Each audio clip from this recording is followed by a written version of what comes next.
When they say that the Bible has been corrupted, show them this. 66 books are written by over 40 writers from 3 different continents in 3 different languages. We got kings, we got prisoners, we got soldiers, military men, we got shepherds, we got farmers, we got a physician, we got a tax collector who's a mafia guy.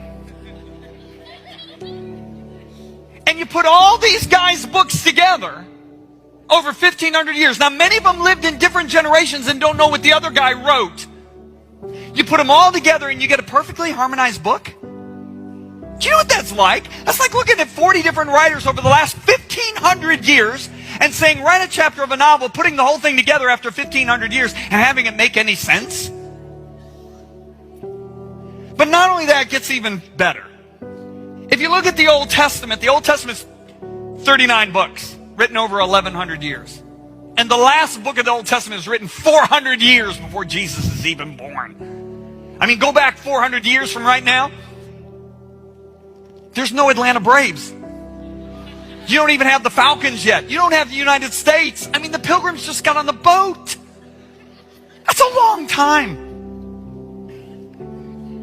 The last book was written 400 years before Jesus was even born. Now, you got these 39 books written by all these different authors for over 1,100 years, many of them living in different generations, not knowing what the other guy wrote. And you know what these guys did? They made predictions about the Messiah. Things like he'd ride in Jerusalem on a donkey, he'd be betrayed by a friend, he'd be born in Bethlehem, he'd be called out of Egypt, he would be sold for 30 pieces of silver, he'd be crucified. And they made over 300 predictions, with the last one being made 400 years before Jesus was even born. And you know Jesus fulfilled all 300 of those predictions? So, there's a scientist named Dr. Peter Stoner who has since gone to heaven, but he was an expert in probability. Do you know what probability is? If I have a 5-gallon paint bucket and I have 9 white tennis balls and I have 1 yellow tennis ball and I shake them all up and I blindfold somebody and I say reach in and grab one ball, the chance of them picking out that 1 yellow tennis ball is 1 in 10. Well, he's an expert in this. So Dr. Stoner wants to know, what is the probability that anybody can fulfill these prophecies? So he doesn't do the work himself. He employs 600 science students from 12 different classes. And they spent years of research. Not years, they spent months of research. The National American Scientific Council reviewed their work and said not only was their work accurate, but it was conservative. So what I'm about to share with you is conservative. Please remember that. So they said, all right, what are the chances that any human being in the world, from the time of the birth of Christ until the end of the second millennium, 2,000 years, could fulfill just 8 of the prophecies? So here's the 8 prophecies they chose. Christ to be born in Bethlehem. That's Micah wrote that. Christ to be preceded by a messenger. Isaiah and Malachi in different generations wrote that. Christ to enter Jerusalem on a donkey. Zechariah in a totally different generation wrote that. Christ to be betrayed by a friend. The psalmist in a completely different generation wrote that. And there's the rest of the 8. They took those 8 prophecies, said, what's the chance any human being over 2,000 years could fulfill those 8 prophecies? You know what after all their calculations, you know what the chances are? 1 in 10 to the 17th power. Now what in the world is that? 10 to the 17th is a 1 with 17 zeros behind it. I don't even know how to say that number. And I have an engineering degree. It's not gazillion billion. I got news for you. Okay, but I can illustrate that number. If I have that many silver dollars, I have no place on earth to store them. I have to just spread them out all over the ground.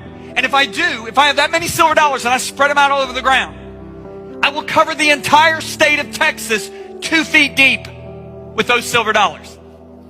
Now, gather them all in, mark one of the silver dollars. Shuffle them all up, redistribute them all over Texas, blindfold a guy in Oklahoma, put him in a helicopter, start flying over Texas. Remember, it takes 2 days to drive through Texas. At any point, he can say, let down. Then he gets out of the helicopter, still blindfolded. The chances of him picking up that 1 silver dollar is 1 in 10 to the 17th power, which means that is the chances that any human being could have fulfilled 8 of those prophecies. Yet Jesus fulfilled all 8 prophecies.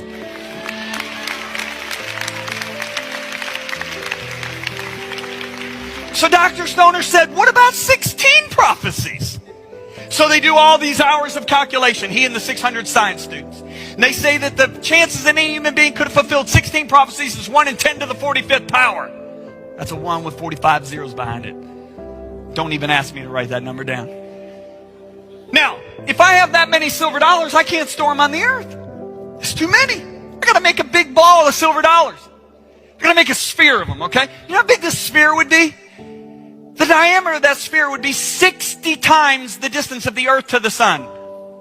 If you want mileage, it's 5.5 billion miles. Now, mark one of those silver dollars. Shuffle them all up. Blindfold the guy, put him in a jet plane. It will take 400 years nonstop flight just to fly around the ball. At any point, he can say, let down. Now remember, he might have to dig 2.75 billion miles into the center because the mark one might be in the center. But the chances of him picking up that one silver dollar is 1 in 10 to the 45th power. That is the chances that any human being could have fulfilled 16 of the prophecies. Yet Jesus fulfilled all 16. So can I blow your mind? Can I really blow your mind one more time? Can I blow it? So Dr. Stoner said, what about 48 prophecies? What are the chances anybody could fulfill 48 prophecies? So they do hours and hours of calculations. And you know what they found out? It's 1 in 10 to the 157th power.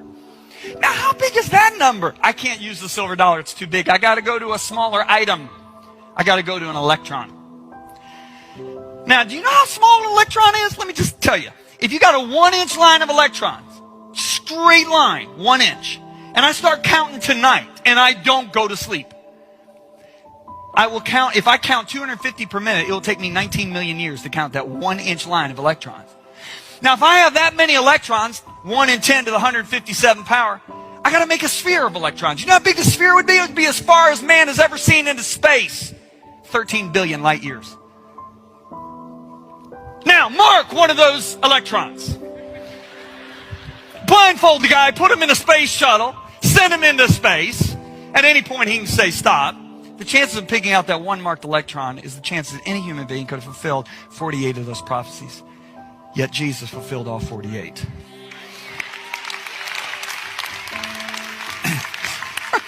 So can we review here? Can we review? Okay, we got 39 books written over 1,100 years by all these guys. Many of them don't even live in the same generation. They make these predictions about the Messiah, with the last one being 400 years before he was even born. And Jesus fulfills all 300? And you tell me the Bible doesn't apply to today?